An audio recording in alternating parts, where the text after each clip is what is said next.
बात करते हैं body fluids and their circulation की। इस चैप्टर में हम लोग पढ़ने जा रहे हैं अबाउट ब्लड, अबाउट लिम्फ, यानी कि बॉडी फ्लूइड। ब्लड और लिम्फ क्या होते हैं? बॉडी फ्लूइड है। एनिमल टिश्यू चैप्टर में हम पढ़ते हैं कनेक्टिव टिश्यू, और कनेक्टिव टिश्यू में फ्लूइड कनेक्टिव टिश्यू पढ़ते हैं, और फ्लूइड कनेक्टिव टिश्यू में हम दोनों ये पढ़ते हैं, ब्लड एंड लिम्फ।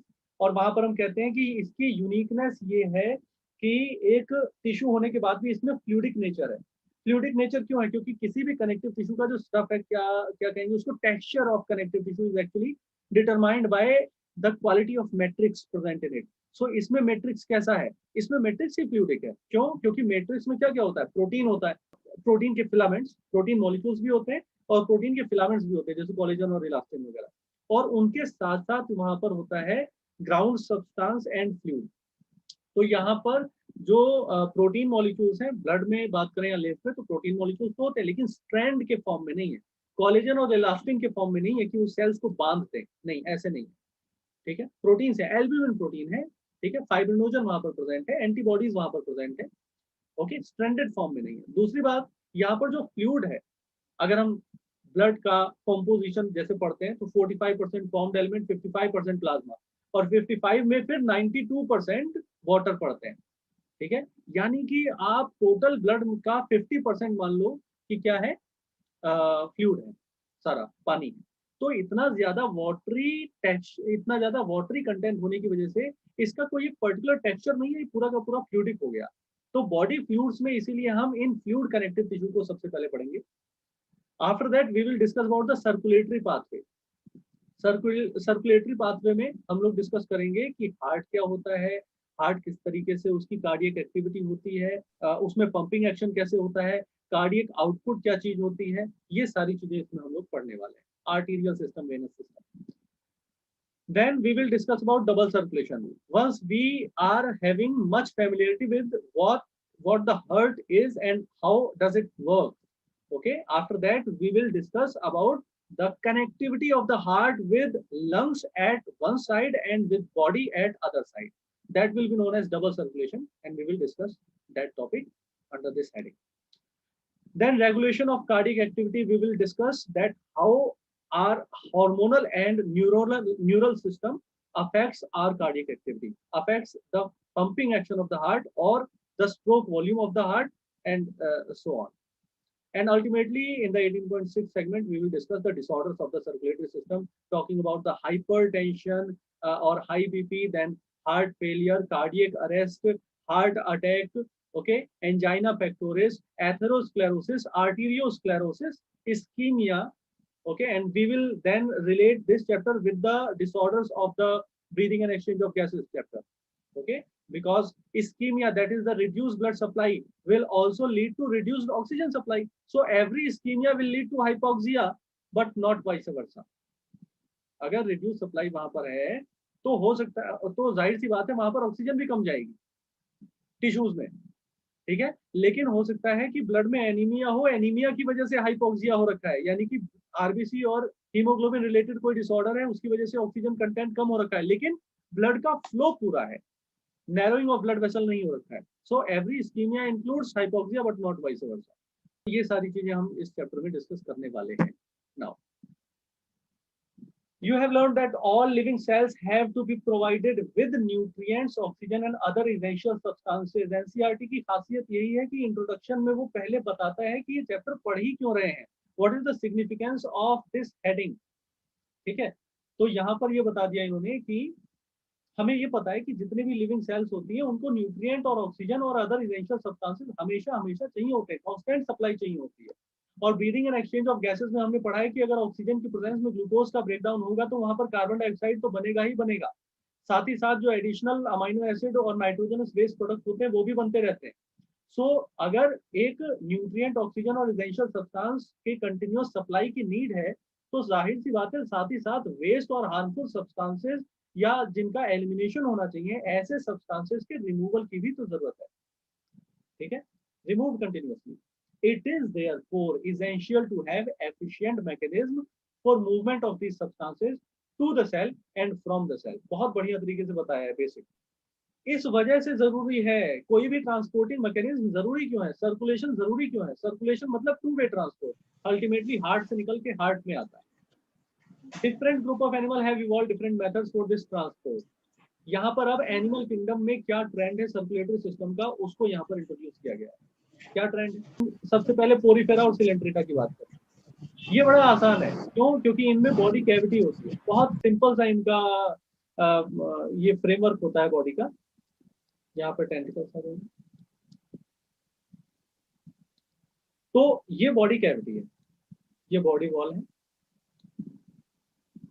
तो यहाँ से पानी इस तरफ जा रहा है और यहाँ से फिर एग्जिट कर जा रहा है। इसमें हाइपोस्टोम या माउथ जो है, यहीं से पानी जाएगा ऐसे और यहीं से वापस बाहर आ जाएगा।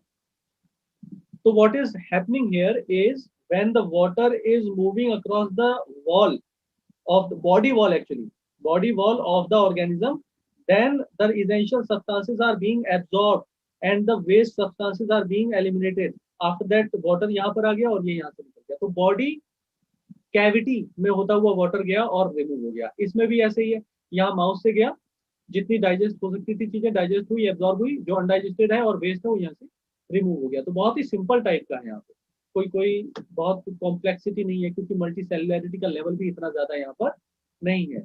सो वही लिखा है कि sponges and coelenterates circulate water from their surrounding through their body cavity. Body cavity से होता हो जाता है to facilitate the cell to exchange this substance. अब हम आ जाएं कुछ हायर ऑर्गेनिज्म के बारे में। मोर कॉम्प्लेक्स ऑर्गेनिज्म के पास स्पेशल फ्लूइड्स होते हैं। कौन? Blood and lymph. तो ब्लड की बात करते हैं। Most commonly use body fluid by most of the higher organism. Higher organism में होता है, including human. Another body fluid है लिम्फ, ऑल्सो हेल्प। ये मेन नहीं है, ये ऑल्सो है। Certain substances, not all substances, okay, certain substances. तो यहाँ पर अब हम उसको पढ़ने जा रहे हैं। ब्लड की बात करें तो special connective tissue, specialise connective tissue में हम पढ़ते हैं स्केलेटल और फ्लूइड। फ्लूइड में आता है ब्लड। क्या आएगा इसमें? एक फ्लूइडिक मैट्रिक्स आएगा। उस फ्लूइड मैट्रिक्स को ही हम प्लाज्मा कहते हैं एक्चुअली। उस फ्लूइड मैट्रिक्स को ही हम प्लाज्मा कहते हैं। ऐसा नहीं है तीन चीजें हैं यहाँ पर, fluid matrix, plasma and formed element, नहीं। It consist of a fluid matrix which is known as plasma, और उसके बाद फिर फॉर्म्ड एलिमेंट। प्लाज्मा की बात करते हैं। स्ट्रॉ कलर होता है। स्ट्रॉ आप जानते हैं? वो वेजिटेबल स्टॉक जैसा? नहीं नहीं नहीं, स्ट्रॉ होता है जैसे जब गन्ने का जूस निकालते हैं। अच्छा, भूसा, पुराली पुराली पुराली। वो बुराली होती है, वही। सो स्ट्रॉ कलर होता है। विस्कस फ्लूइड है। विस्कस फ्लूइड यानी कि इसकी जो डेंसिटी होती है, विस्कोसिटी होती है, वो वाटर से ज्यादा होती है, विस्कस फ्लूइड है। 55% ऑफ ब्लड का 55% प्लाज्मा होता है, जिसका 92% जो है फिर वाटर होता है, और प्रोटीन होता है 6 to 8%।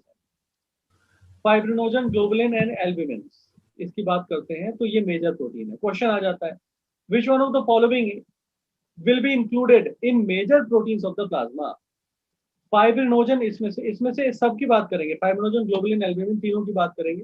फाइब्रिनोजन जो है वो कोएगुलेशन ऑफ ब्लड के लिए है। ग्लोबुलिन बेटा वही है, इम्यूनोग्लोबुलिन जो होते हैं, डिफेंस मैकेनिज्म में काम करते हैं, ठीक है, ये ग्लोबुलिन हो गए।